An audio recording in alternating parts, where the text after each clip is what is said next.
파워 곽수종의 생생경제.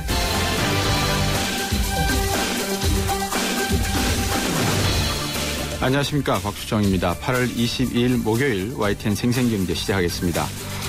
오늘 새누리당 에너지특위가 전기요금 체제 개편 방안을 내놨답니다. 세제 개편에 이어서 이번에도 원가 이하로 공급되는 산업용 전기료는 빠져 있고요. 이 서민의 부담만 커질 수 있다는 논란이 일고 있습니다.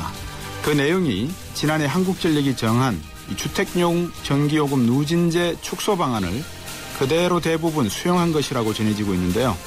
당시 한전의 누진제 축소 방침에 대해 저소득층의 전기요금 부담을 가중시키고 또 전기요금 인상 수단으로서 악용될 수 있다, 이런 지적이 있었습니다.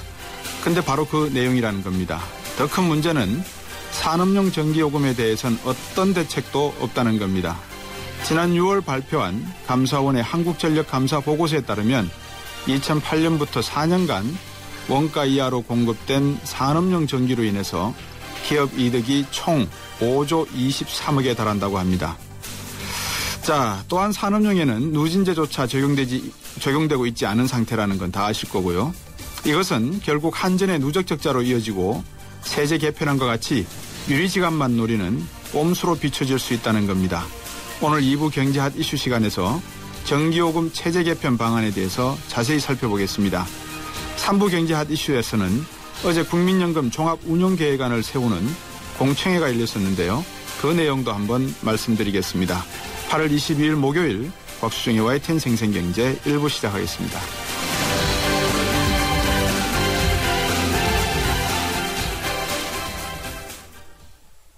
하나의 인류, 두 개의 세상. 버려진 지구와 선택받은 1% 엘리시오. You can save everyone. Where can I go? 맷 데이먼, 조디 포스터. 최후의 시간 5일. 그곳을 점령하라. 엘리시오. 8월 29일 대개봉. 청소년 관람 불가.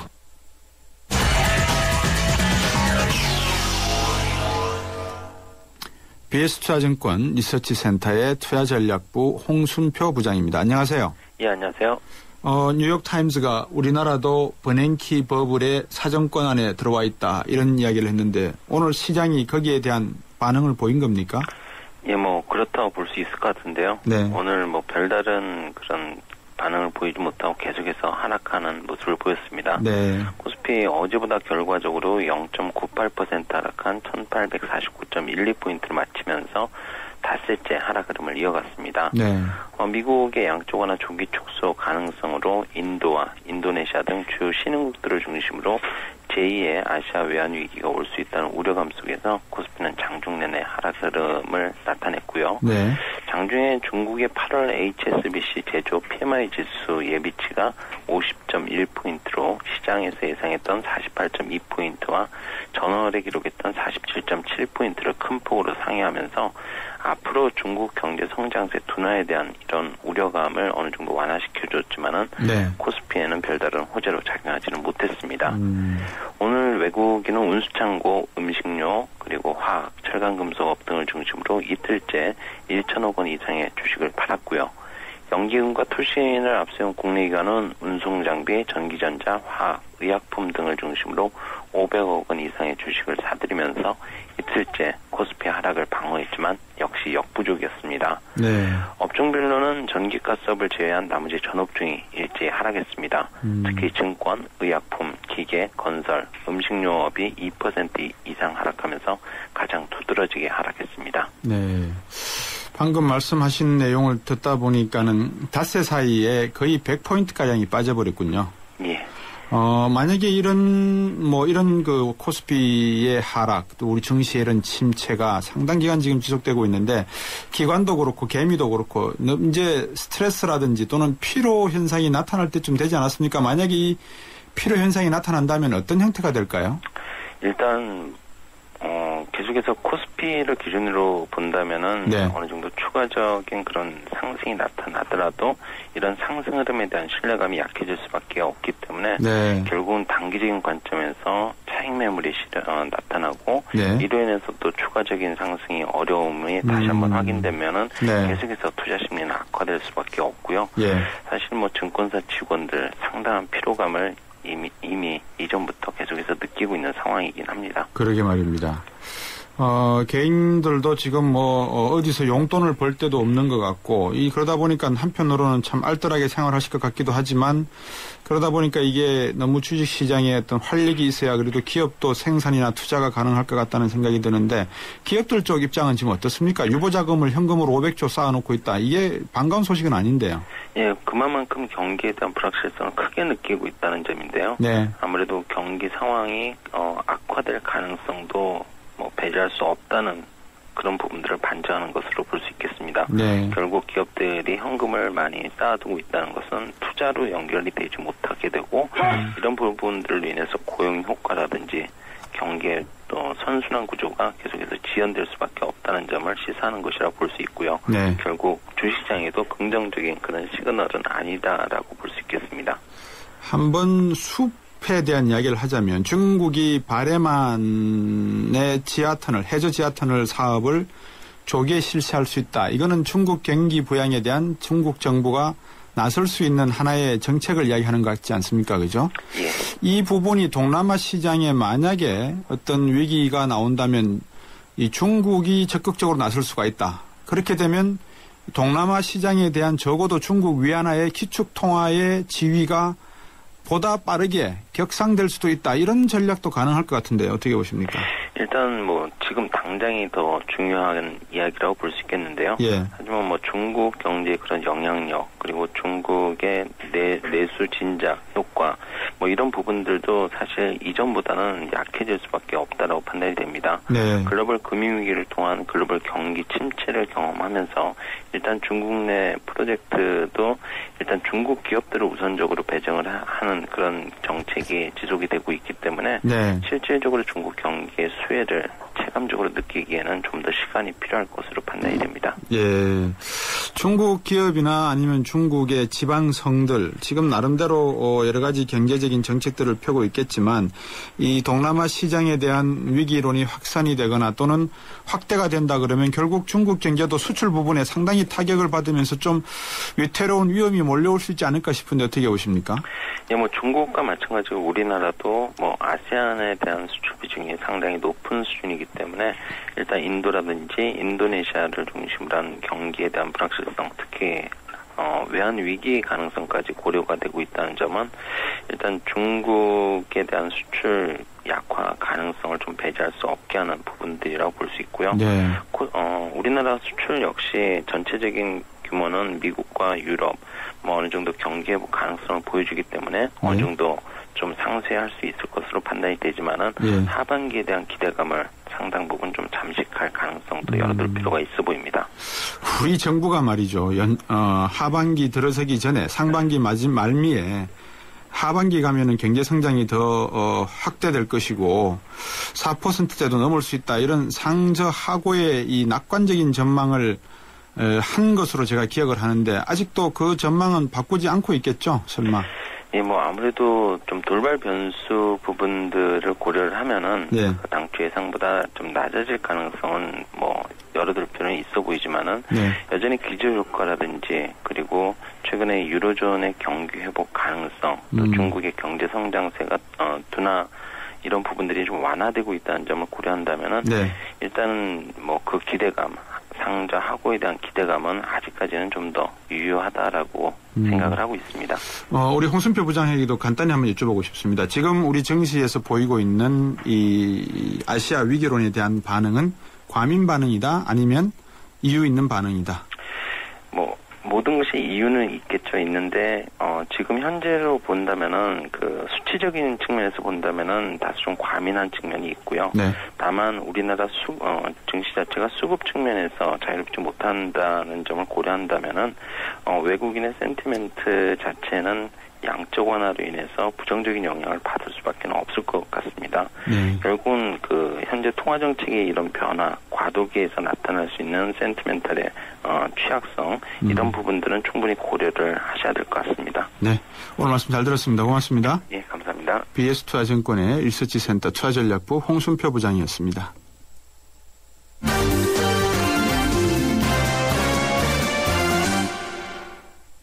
네, 한국일보 이성철 산업부장과 함께 경제뉴스 정리해드리겠습니다. 안녕하십니까? 안녕하세요. 억대 연봉 받고도 근로소득세 안 내던 분들 있었습니까? 예, 저도 어떻게 억대 연봉을 받는데 세금을 한 푼도 안 낼까? 굉장히 의아하신 분들이 많은데, 예. 그 기존에 있었던 공제 제도를 교묘하게 활용할 경우에 그게 가능합니다. 그러니까 예컨대 기존 세법상에 보면은 예. 이 특별 공제 한도라는 게 설정되어 있지 않아요. 그러니까 한도가 없는 기부금들이 있습니다. 네. 그런 기부금들은 낼 때 전부 소득공제를 받을 수가 있는 거죠. 네. 그리고 본인 의료비 같은 경우도 전액 소득공제가 가능합니다. 한도가 없이. 네. 그래서 기부금이라든가 의료비를 굉장히 많이 쓰신 분들은 억대 연봉을 받아도 그 금액에 해당하는 만큼 기부를 했거나 의료비를 지출할 경우에는 사실상 세금을 안 내는 경우가 있었습니다. 실제로 네. 네. 많은 규모는 아니지만 2011년 기준으로 1억 이상 근로소득을 벌어들인 사람들 가운데 과세 미달자, 그러니까 이 여러 가지 공제를 해보니까 세금을 안 내도 되는 그 기준선에 속하는 사람들 한 70명 가까이가 세금을 안 냈다고 합니다. 예. 아예 안 낸 사람이 그렇고 아주 소액만 낸 사람들은 굉장히 많겠죠. 네.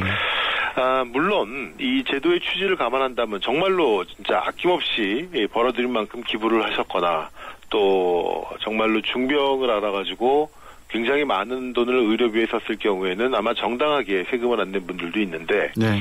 일부에서는 이 기부금 단체에서 아직도 그런 경우가 일부 있다고 합니다. 기부금 영수증을 이른바 사고 파는 그러니까 일종의 소득 세탁이라고 봐야 되겠죠. 네. 그러니까 그런 식으로 해가지고 아예 세금을 안 내는 아주 악의적인 탈세자들이 있을 것으로 추정이 되고 있습니다. 네. 그리고 우리나라의 어떤 기부금 단체라든가 이런 것들이 아주 물론 대부분은 이제 나중에 정부의 감사도 받고 해서 알 수가 있겠습니다만은 일부 이런 사각지대가 있는 걸로 알려지면서 네. 기부금을 사실은 왼손이 하는 걸 오른손이 모르게 해야 하는 게 기부인데 이거는 그렇죠. 하지도 않은 기부를 해놓고 세금 안 내는 아주 그런 얌체 탈세자들이 있다고 그러는데 이게 앞으로는 이제 세법 이번에 바뀌어가지고요. 소득공제가 아닌 이제 세액공제로 바뀌게 되기 때문에 원천적으로 아예 소득이 고액 소득이 있음에도 불구하고 원천적으로 세금을 안 내는 건 이제 제도적으로 불가능해진다고 그럽니다. 그래서 아마 이런 이 얌체 탈세자들 아마 앞으로는 불가능해질 것으로 보입니다. 이 사각지대가 이 근로소득자 중에서 돈 안 내는 사람만 있는 건 아니죠? 그렇죠. 네. 연금 쪽에도 있죠. 그렇습니다. 이 연금도 있는데 지금 이제 말씀드릴 내용들이 이제 그런 내용인데요. 실종자나 사망자에게도 연금이 지급되는 일이 왕왕 있었다고 합니다. 그러니까 원칙적으로 국민연금을 받던 분이 사망을 하거나 실종을 하거나 또 배우자의 경우 이혼을 하게 된다거나 그러면 연금 받을 권리가 기본적으로 소멸이 됩니다. 그리고 만약에 돌아가시거나 그럴 경우에 이 연금을 받던 유족 같은 경우는 15일 안에 이제 공단에 신고를 해야만 됩니다. 근데 대부분 이 기한을 놓치는 경우가 많고요. 모르고 놓치는 분들도 있지만 일부는 고의적으로 이것을 지연시켜 늦게 신고하면 신고할수록 고기간만큼은 연금이 나오니까요. 그렇겠네요. 그렇게 하는 분들이 이 사망이나 실종 사실을 의도적으로 숨겨가지고 연금을 계속 타는 그런 경우가 있었다고 합니다. 그래서 국민연금공단이 이번에 이제 관련 기관들하고 협조를 해가지고 주민전산 자료 이런 것들을 뽑아서 19개 공공기관과 35종에 이르는 공적 자료를 입수해가지고 일일이 사망 사유 이런 것들을 대조해가지고 만약에 돌아가셨거나 실종된 분인데 연금이 지급됐다면 이것을 환수하는 그런 조치에 들어간다고 그럽니다. 지금도 잘못 지급이 됐으면 환수가 결정이 되고 있고요. 지난 5년 동안 이런 식으로 이제 환수가 결정이 된 예가 한 8만 3천 건의 금액으로는 한 570억 가량이 된다고 합니다. 굉장히 많은 액수인데 그중에 많은 수는 환수가 됐습니다만 아직도 한 45억 원에 달하는 돈은 환수가 되지 못하고 있다고 하는데 결국 우리가 세금을 많이 걷는 것도 중요하고 또 연금 부담도 결국은 올라갈 수밖에 없겠습니다만 이러한 그 세 나가는 것 또 제도의 사각지대에 놓였던 부분들, 이런 부분들을 찾아내서 그 구멍을 메우는 것도 굉장한 이 재정 수입의 증가에는 기여를 할 것으로 생각이 됩니다. 예.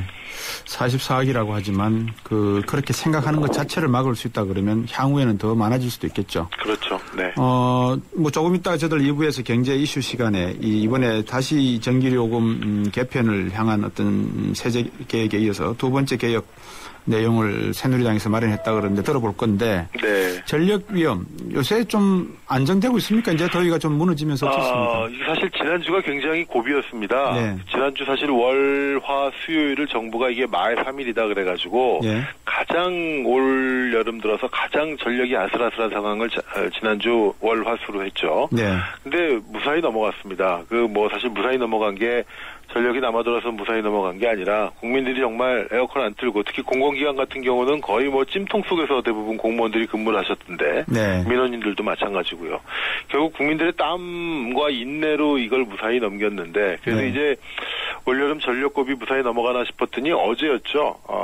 이 원전 또 하나가 고장으로 멈춰졌습니다. 한빛 6호기 100만 킬로와트급 꽤 큰 원전인데 갑자기 돌발적인 고장이 나가지고 어제 결국 멈춰섰습니다. 아직까지도 지금 돌아가지가 않고 100만 킬로와트짜리가 갑자기 서버리니까 전력 수급 당연히 빠듯해질 수밖에 없습니다. 그래서 오늘 오후 1시 37분에 예비 전력이 350만 킬로와트 밑으로 떨어져가지고 결국 관심 단계가 발령이 됐는데 어쨌든 지난주 올여름 최대 전력 고비라고 할 수 있는 지난주를 무사히 넘기고 이제 좀 한숨 돌렸다 싶었는데 웬걸 갑자기 이 원전이 또 멈춰서고요. 그래서 또 지금 전력 고비에 들어갔는데 지금 보면은 9월, 10월도 안심 못할 것 같습니다. 일단 무더위가 꺾이기 때문에 사실은 이 수요상으로는 큰 문제는 없다고 보여집니다만은 지금 지난 시간에도 제가 말씀을 드렸습니다만 원전 고장 때문에 다른 발전소들이 사실 굉장히 혹사를 당했습니다. 그렇죠. 쉬지 못하고 그야말로 풀 가동을 했기 때문에 좀 쉬게 해줘야 되고 이제 원래 쉬는 기간은 우리가 계획 예방 정비다 그래가지고 이제 보수 기간이죠. 그게 보통 이제 무더위가 끝나면 이제 전력 수급의 한 고비가 지나가니까 9월부터 이제 예방 정비에 들어가는데. 지금 예방 정비가 들어간다는 건 그만큼 전력 공급이 그만큼은 이제 차질이 생기는 거겠죠. 근데 지금 이 상태 이런 식으로 또 자칫 또 원전 하나 잘못 멈춰서게 그런다면은 정말로 8월보다 9월이 더 위험해질 수도 있다 그런 얘기가 나오고 있습니다. 실제로 2011년이었죠. 2년 전에 우리가 9.15 전력 대란이라는 걸 겪었습니다. 그 당시 2011년 9월 15일 날 갑자기 발전소가 이제 상당수 이제 정비에 들어간 상태인데 갑자기 잠깐 무더위가 오니까 냉방 수요가 늘어났고 그래가지고 이 전력이 그야말로 완전히 바닥이 나는 어쩌면 정말로 블랙아웃이 올 수도 있는 그런 상태를 겪었고 우리는 그거를 지금도 9.15 전력 대란이다 이렇게 얘기를 하고 있는데 8월이 아니라 9월에 발생했다는 거에 우리는 주목을 해봐야 됩니다. 9월 달이 어떻게 보면은 더 위험할 수도 있다는 것이죠. 그래서 지금처럼 어쨌든 완전히 또 고장이 나고 자꾸 이런 식으로 누적된 피로로 인해서 어디서 어떤 형태로 또 이 고장 사태가 벌어질지 모른다면은 9월에 오히려 더 우리가 한숨 돌리는 9월에 더 심각한 위기가 올 수도 있다 이런 우려도 지금 나오고 있다고 합니다. 말씀하신 대로 뉴스에서는 그냥 한빛 6호기가 고장으로 멈췄다라고 하지만 그 내용은 안 나오지 않습니까? 제가 오늘 점심 때 그 내용을 조금 들었습니다. 핵심 부품이 고장이 났답니다. 그러니까는 말씀하신 대로 원자로에서 3000도에 대한 열이 나오면서 그 물을 대표해서 전기로 터빈을 돌리지 않습니까? 그 물을 식혀야 되지 않습니까? 또 그렇죠. 식히는데 물을 공급하는 그 펌프가 고장이 났다 그러더라고요. 그래서 이게 상당히 오랜 기간 동안에 서 있을 수밖에 없다 이런 이야기를 들었습니다. 내용적인 측면에서도 아주 심각한 문제입니다. 지금. 그렇습니다. 앞으로 이 빚 도촉장을 보낼 때 티가 나면 안 된다고요? 이게 무슨 얘기입니까? 원칙적으로 그렇습니다. 빚을 금융기관 입장에서는 빚을 안 내는 사람들에 대해서는 독촉을 할 수가 있습니다. 하지만 남이 알게 해서는 안 된다는 겁니다. 예를 들어서 우편으로 뭘 보낼 때 그냥 보통 편지처럼 보내야지 겉면에 무슨 빨간색으로 독촉장, 최고장 이런 걸 쓰게 되면은 누가 봐도 이거는 빚독촉이라는 걸 알 수 있게 되지 않겠습니까? 그런 걸 쓰지 말라는 겁니다. 일반 봉투처럼 밀봉을 해서 보내라는 거고 같은 맥락에서 엽서나 팩스나 이런 것도 안 된다는 겁니다. 정부가 지금 그런 방안을 추진하고 있다고 합니다. 예, 더운 날씨에 또 이렇게 저희 방송에서 좋은 말씀 드려주셔서 고맙습니다. 네, 감사합니다. 예, 한국일보 이성철 산업부장이었습니다. 우리 딸은 누구랑 결혼할까? 엄마가 골라줘. 왜? 엄마가 아빠 잘 골랐잖아. 우리 딸 결혼할 때 난 몇 살이지? 인생의 무게가 느껴질 때 동바제 프로밀라이프. 왜 그랬어요?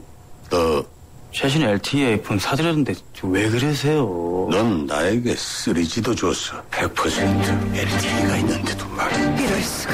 3G 섞인 LTE. 3G 전환 없는 100% LTE로 완벽하게 LTE도 U+가 진리. LTE 지원 단말 기준. 생생경제 1부 함께 하셨고요. 2부에서는 논란이 되고 있는 전기요금 개편 체계에 대해서 살펴보겠습니다. 2부에서 뵙겠습니다. 소기업 사장님들, 골목상권 사장님들, 노란우산 공제에 가입하셨죠? 그래요. 사업하다 보면 손톱 및 가시 같은 일들이 참 많은데 그걸 쏙쏙 뽑아드리는 게 바로 노란우산 공제죠. 전문가들이 재능 기부하는 무료 법률, 세무상담도 받으셨고요. 법으로 보호받아 안심할 수 있는 노란우산 공제. 소기업 소상공인이 행복한 대한민국을 만들겠습니다. 참 고마운 동행 노란우산 공제. 이 캠페인은 중소기업 중앙회와 함께합니다. 2013 가요계 최대 이슈. 대한민국의 살아있는 전설 가왕 조용필. 그가 돌아온다. 음악으로 대중의 정서와 공감을 이루며 함께 호흡하는 무대 위의 거인 조용필. 2013년 하반기 최고의 공연. 조용필 전국 투어 콘서트 헬로가 순천, 울산, 수원, 일산, 광주, 창원에서 펼쳐집니다. 티켓 예매는 인터파크 1544-1555.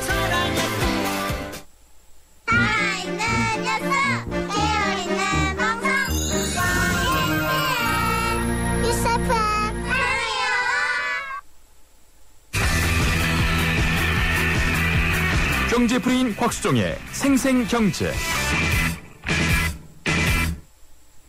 세상의 베이스가 되다 포스코 협찬으로 곽수종의 YTN 생생경제 2부 시작합니다. 곽수종의 YTN 생생경제는 여러분의 목소리에 늘 귀 기울이는 방송입니다. 의견 있으신 분들 문자로 보내주시고 여러분들의 의사도 방송을 통해서 적극적으로 반영하시면 좋겠습니다. 짧은 문자 50원, 긴 문자 100원 부과되고요. 휴대전화 우물정 0945번, 트위터는 골뱅이 YTN 밑줄 이코노미, 그리고 웹사이트에 들어오셔서 한번 여러분들 글도 남기시고 여러분의 생각도 전해주시면 고맙겠습니다. 많은 참여와 의견 기다리겠습니다. 요정 씨, 어떤 보험 드셨어요? 전 MG 새마을금고보험이죠. 짝짝짝 발짝 행복한 보험. 짝짝짝 바짝 가까운 보험. 짝짝짝 깜짝 놀라운 보험. 한국인의 행복 단짝. 메이크크 MG 새마을금고보험. LTE의 세상 충분히 빠르다고 합니다. 충분하다는 것은 그 이상을 만나지 못했기 때문. 그래서 시작합니다. 2배 더 빠르고 2배 더 즐거운 새로운 세상. SK텔레콤은 이것을 LTEA라 부릅니다. 아무나 가질 수 없는 속도 LTEA. SK텔레콤.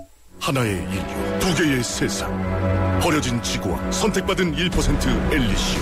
You can save everyone. Where can I go? 맷 데이먼, 조디 포스터. 최후의 시간 5일. 그곳을 점령하라. 엘리시오. 8월 29일 대개봉. 청소년 관람 불가.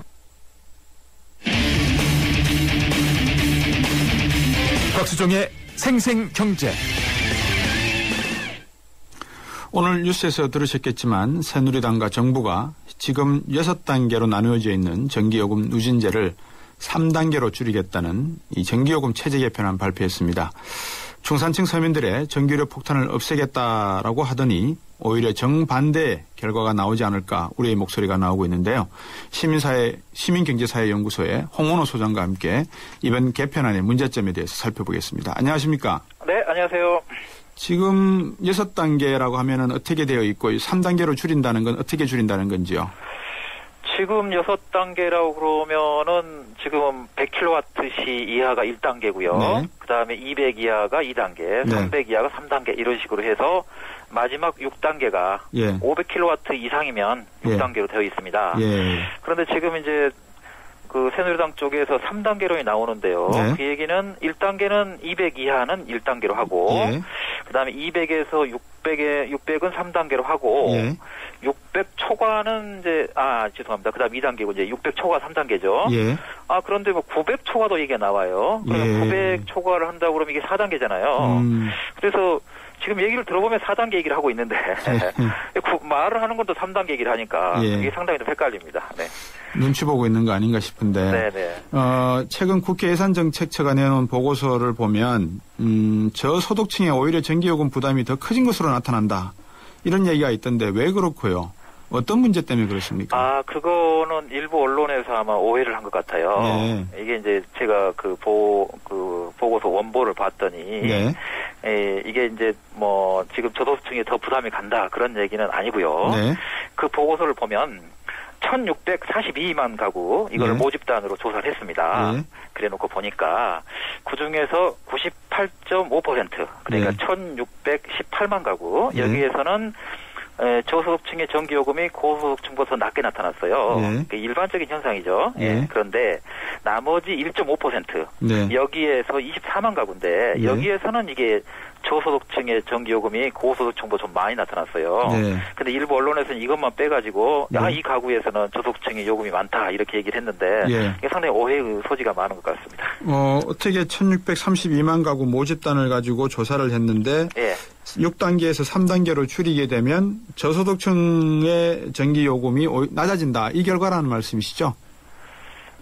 그거는 지금 국회 예산정책처 보고서는요. 이게 뭐 이렇게 정책을 만들었을 때 변화한다 이런 얘기를 하는 게 아니고 현실 속에서 이런 현상 지금 지금 현재 6단계일 때 그렇다는 말씀인 거예요. 6단계일 때 이런 현상이 나타난다 이 얘기만 한 겁니다. 그러면 새누리당이 내놓는 개편안 있지 않습니까? 3단계로 줄인다는 거. 거기에서는 만약에 지금 모집단을 가지고 뭐 해보셨는지 모르겠지만은 3단계로 줄이면은 저소득층의 요금이 부담이 더 늘어나는 겁니까? 줄어드는 겁니까?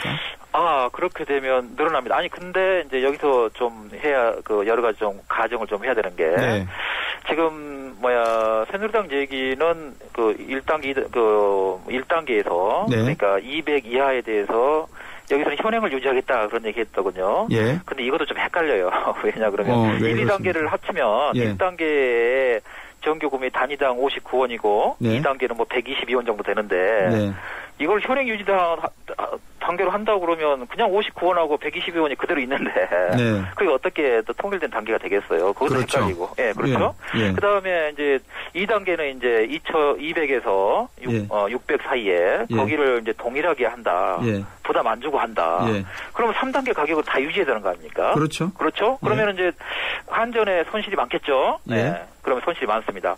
그리고 나서 이제 그러면 여기서 나타난 한전의 손실을 900 이상에서 이제 그 돈을 엄청나게 요금 폭탄을 터뜨려서 여기를 메꾼다 이 얘기인데 이거 뭐 상상이 안 가요. 뭐 몇 가구나 된다고 900 이상이.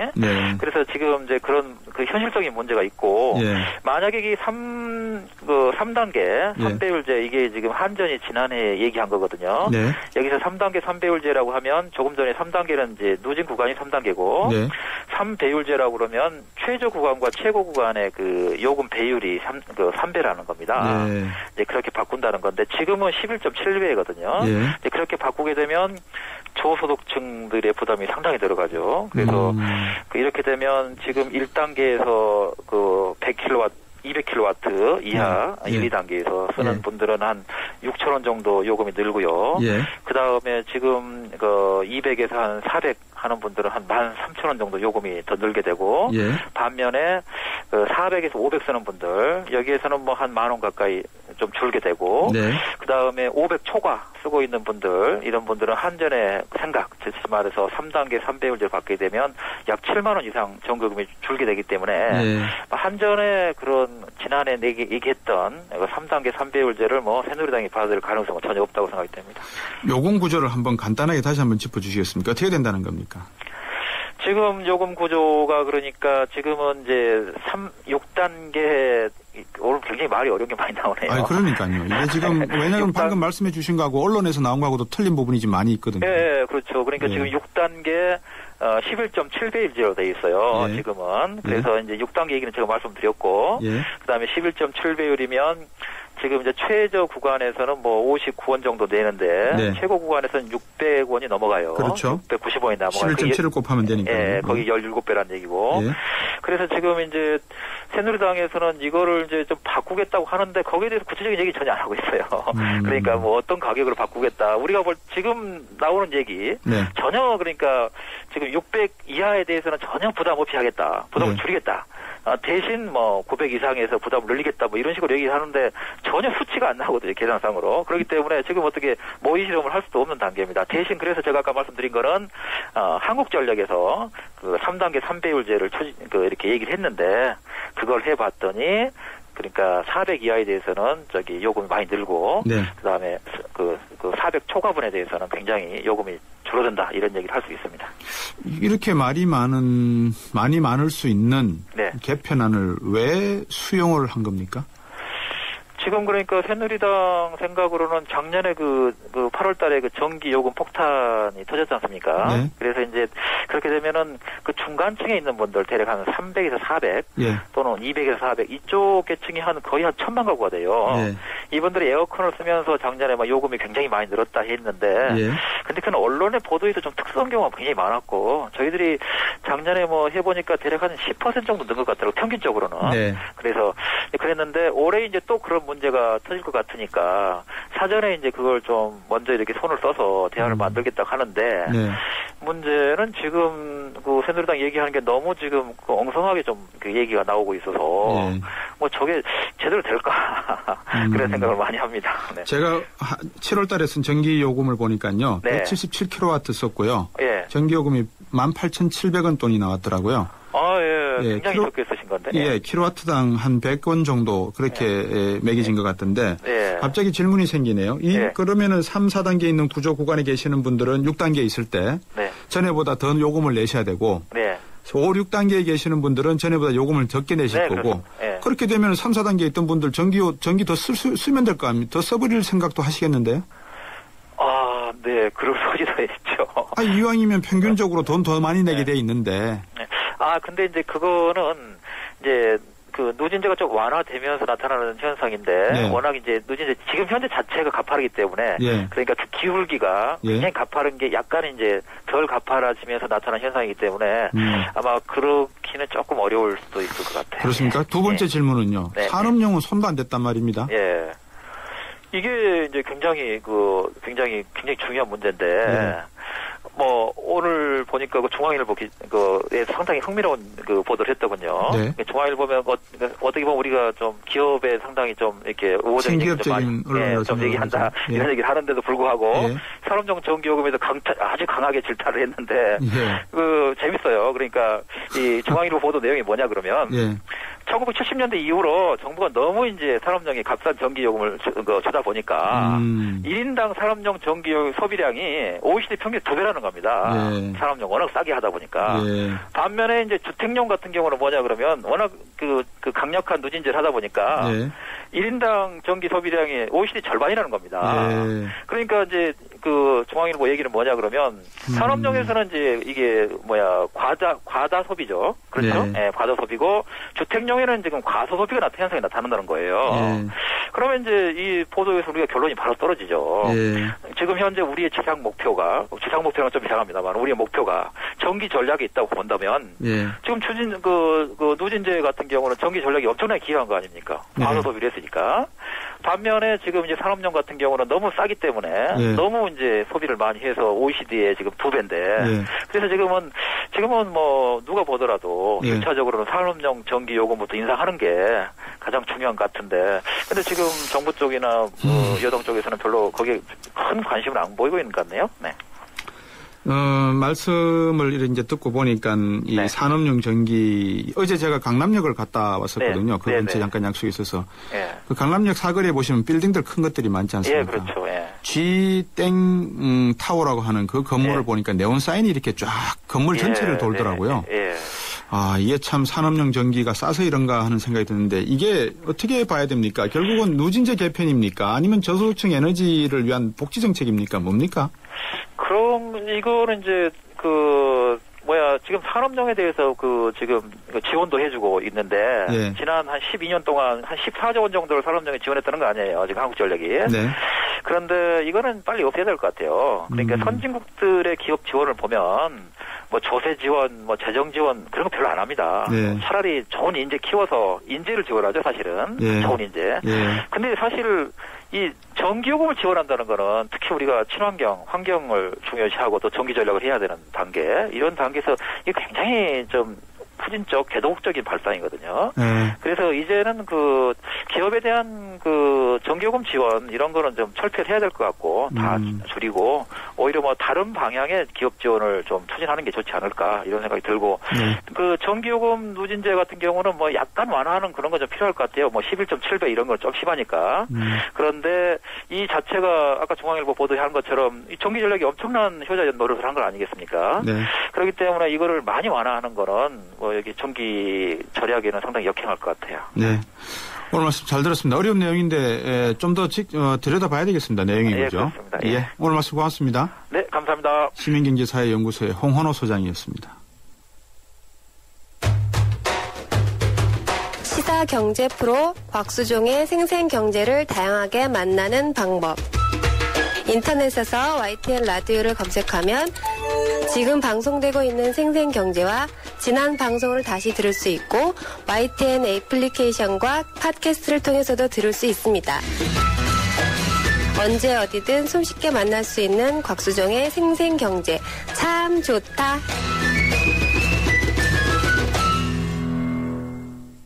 네, 글로벌 경제 이슈 시간입니다. 연합인포맥스의 이장훈 부장입니다. 안녕하세요. 네, 안녕하십니까.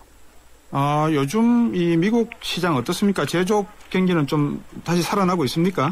예, 미국 제조업이 다시 부활하고 있다. 그런 얘기들이 좀 있는데요. 중국에 좀 밀려서 미국 제조업이 좀 부진을 면치 못했는데, 네. 오바마 정부 취임 이후에 제조업 부흥에 대한 그런 정책을 좀 써왔고요. 그 결실을 좀 맺고 있는 거 아니냐. 좀 아직 이르다고 할 수는 있지만 그런 조짐들이 좀 나타나고 있습니다. 그래서 오바마가 이제 2008년 취임할 때 리메이킹 아메리카라고 해서 이제 경제 위기에 빠진 미국을 선조들이 물려준 덕목으로 헤쳐나가자. 결국은 제조업 부흥해서 수출을 배로 늘리고 일자리 만들자 그런 논리였는데요. 최근에 이제 미국 상황을 보면 중국에서 미국으로 공장을 이전하는 그런 현상들이 좀 나타나고 있습니다. 애플이나 포드, GM 이런 미국 업체들이 중국에 있던 공장을 미국으로 좀 가져오고 있고요. 또 구글이 인수한 모토로라 같은 데도 스마트폰 생산 공장을 중국에서 텍사스로 이전하려는 그런 움직임을 보이고 있습니다. 그래서 미국의 제조업 증가율 이런 것들도 이제 지표로 호조세를 나타내고 있는데 1분기에 0%였던 제조업 수출 증가율이 2분기에는 2%를 기록했고요. 같은 기간 중국과 좀 비교를 해보면 중국은 제조업 수출 증가율이 19%에서 3%로 하락을 했다. 이렇게 볼 수 있고 여러 가지 논란이 있을 수 있겠지만 제조업 회복이 미국의 일자리 확보에 도움이 되고 그런 부분이 미국의 실업률 하락에 영향을 주고 있다. 이렇게 볼 수 있겠습니다. 네. 미국 경제가 부활한다 그러면 가장 먼저 경제 지표 중에서 나타날 수 있는 변수 중에 금리 변화도 있을 것 같은데 어떻습니까? 예, 미국 금리가 최근에 큰 폭으로 오르고 있습니다. 금리가 이제 어제 뉴욕장에서 2.89%까지 올랐고요. 10년물이 오늘 아시아 시장에서는 2.92%까지 올라서 거의 이제 3%를 이제 육박하고 있는데요. 이게 이제 작년 7월이랑 좀 비교를 해보면 작년 7월에는 1.38%였던 게 거의 2배 이상 좀 오른 거고요. 네. 미국 금리가 이렇게 오른다는 거는 경제 회복에 대한 기대도 있고 또 최근 이제 이슈가 되고 있는 미국 출구 전략 그게 이제 시작된다는 그런 방증을 수 있고요. 또 이제 연방준비제도 새 총재로 그 로렌스 서머스가 되는 거 아니냐 이런 얘기가 있는데 서머스가 되면 연준의 출구 전략 속도가 더욱 빨라질 수 있다. 이런 점들을 종합적으로 좀 반영을 해서 미국 금리가 좀 오르고 있는 상황입니다. 그 연준 총재가 서머스 쪽으로 좀 기우는 모양이죠. 옐렌에서부터. 예, 뭐 팽팽하다고는 하는데 오바마 대통령은 이제 서머스 쪽을 계속 좀 지지하는 그런 움직임을 좀 보이고 있고요. 좀 외신 언론들을 좀 이렇게 봐도 그 서머스에 대한 그런 얘기들은 계속 많이 나오고 있는 걸 보면 서머스 쪽으로 점점 기울어가는 거 아니냐 그런 관측들이 나오고 있습니다. 지금 아시아 신흥국가들 특히 인도, 인도네시아, 태국 이런 국가들에 대한 위기설이 강한데 이게 97년 아시아 금융위기하고 공통점을 살펴볼 수 있을까요? 예, 일단 그 미국과 일본의 어떤 좀 이해관계가 맞는다 이런 부분은 좀 있을 수 있는데요. 1990년대 중반에 일본이 엔화 약세를 원했고 미국은 그 금리를 올려서 달러 강세를 유발했습니다. 그런데 지금 현재에도 보면 일본은 아베노믹스로 엔화 약세를 유도를 하고 있고 미국은 출구 전략을 쓰면서 달러 강세를 유도하고 있는데 이런 부분이 이제 그때와 지금의 공통 분모가 될 수 있고요. 좀 아까 서머스 얘기도 말씀드렸지만 서머스가 그 97년도에 미국 재무부에서 차관으로 일을 했었는데 최근에 다시 이제 그 연방준비제도 이사회 의장 후보로도 거론되고 있는 그런 상황이 되고 있는데 서머스가 만약에 연준 의장이 되면 미국 출구 전략이 좀 속도가 강해지고 달러 강세가 나타날 수 있다. 이런 점이 좀 있을 수 있고요. 경상수지 적자, 재정 적자 이런 그 경제 펀더멘털이 나쁜 이머징 마켓 국가들은 아주 심한 그 혼란을 겪고 있는 것도 당시와 지금의 좀 공통점입니다. 그래서 97년도에는 태국, 말레이시아, 인도네시아 이런 나라들이 외환위기를 겪었는데 다들 이제 경상적자 문제가 있었고요. 우리나라도 그 경상적자가 계속 누적이 되면서 결국은 이제 IMF 구제금융을 신청하는 그런 상황이 됐었는데 지금 위기를 겪고 있는 인도, 터키, 인도네시아 이런 나라들의 공통점이 경상적자가 심하다는 겁니다. 그래서 IMF 통계를 보면 인도 경상적자가 GDP의 5.11%, 터키는 5.91%, 인도네시아는 2.75% 이렇게 되는데 경상적자가 GDP의 5%를 넘으면 외환위기의 아주 위험 신호로 보기 때문에 이 나라들의 좀 문제가 있다고 그렇게 볼 수 있습니다. 하지만 97년도 외환위기로 인해 가지고 배운 점이 있어서 그동안 외환 보유고도 많이 쌓아놓고 차이점도 있을 것 같은데요. 예, 일단 그 여러 가지 차이점이 있지만 일단 1997년에는 그 환율 제도가 아시아 국가들이 대부분 고정 환율 제도였고 그런데 이제 지금은 변동 환율제여서 그 유연하게 대응할 수 있는 그런 여파가 있고요. 두 번째가 이제 차별화인데 우리 정부도 강조하는 키포인트가 이 차별화인데 아시아 그 거의 모든 나라가 97년에는 위기의 전염을 좀 겪었었는데 2013년은 지금 나라별로 위기를 겪는 나라와 그렇지 않은 나라가 있다. 아까 말씀드린 인도, 인도네시아, 터키는 심각한 위기에 쌓여 있지만 또 반대로 우리나라, 대만, 중국 이런 나라들은 큰 영향을 아직까지는 받고 있지 않다. 그게 이제 경상수지 흑자를 기록하고 있는 나라들은 위기에서 좀 비껴나 있다. 그렇게 좀 볼 수 있습니다. 경상수지가 키네요. 예, 맞습니다. GDP 5% 아래에 있으면 안전하다고 하니까 한번 또 지켜봐야 되겠습니다. 오늘 말씀 잘 들었습니다. 예, 감사합니다. 연합인포맥스의 이장원 부장이었습니다. 8월 뜨거운 여름 쉐보레 쿨한 혜택. 쉐보레 차량 구매 시 쿨하게 최대 150만 원 할인 혜택. 올란도 캡티바 트랙스 구매 시 쿨한 캠핑용 차량 그늘막 지원. 스파크 구매 시 최대 36개월 무이자 할부. 쉐보레 썸머 페스티벌. 전시장 및 홈페이지 참조. 8월 31일까지 스파크 S 제외. SK 이노베이션의 전공은 묻는 겁니다. 석유 안 나면 석유 수출 못해? 자원 없으면 자원 강국 안 돼? 이 질문에서 53조 수출과 16개국 자원 개발이 시작됐죠. 물음이 있는 곳에 이노베이션이 있다. SK 이노베이션. 평생 친구해 드르르르르 평생 든든 평생 챙겨줘 드르르르르 평생 든든 가족처럼 챙겨주는 참 고마운 사람. 참 고마운 사람. 교보생명 FP가 찾아갑니다. 교보생명 평생 든든 서비스. 우리 딸은 누구랑 결혼할까? 엄마가 골라줘. 왜? 엄마가 아빠 잘 골랐잖아. 우리 딸 결혼할 때 난 몇 살이지? 인생의 무게가 느껴질 때 동바제 프로밀라이프. 3부 경제핫 이슈에서는 어제 국민연금 종합운용계획안을 세우는 공청회가 있었답니다. 자세한 내용 살펴보겠습니다. 4시 10분 4시 뉴스 듣고 3부에서 뵙겠습니다.